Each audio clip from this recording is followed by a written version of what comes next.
अस्सलाम वालेकुम। दुबई च पाकिस्तानी होटल च किन्नी तनख्वाह देंदे ने, बहुत वड्डियां खबरां लैके मिठे तुहाडी खिदमत च हाज़र हो गए हैं। तो सवेरे सवेरे सैर करन आया था, मैं क्या नाल मिठी जी हल्की जी खबर अपने दोस्तों तक शेयर कर दीए।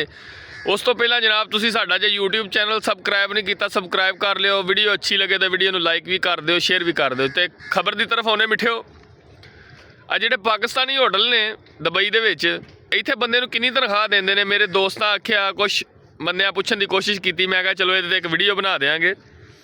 जनाब इत्थे देंदे ने 1200 तो 1000 रुपये के दरम्यान तनख्वाह देंदे ने। ते 12 घंटे ड्यूटी है, छुट्टी कोई नहीं है।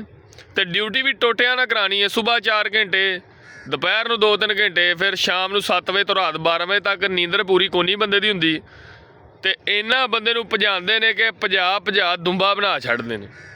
समझदे हो मिठिओ, कदी भांडे धोन ते ला देंदे ने, कदी रोटियां वरतान ते ला देंदे ने। समझदे हो, कदी गंढे कट्टन ते, कदी मांझा मारन ते। हफ्ते च एक छुट्टी भी नहीं है, जेड़ी करनी वो कट्टी जानी। पहले तो देंदे ही कोनी ना, समझदे ना मिठिओ मेरी गल। पहले छुट्टी तुहानू नहीं देनी, जे देती है तो फिर वो कट लैनी। उस तो बाद जनाब कोई बोनस नहीं, कोई शै नहीं।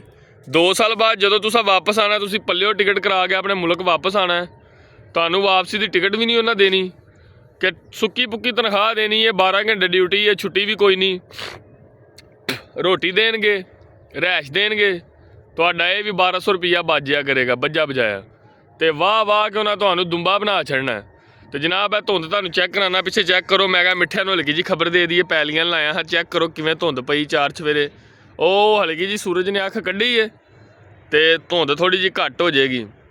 तो मैं क्या मिठिया जरा हल्की जी खबर दे दी है अपने जिन्हें मिठे मिठियां प्यार करने वाले ने। बाकी लव यू हो गया। अल्लाह हाफिज़।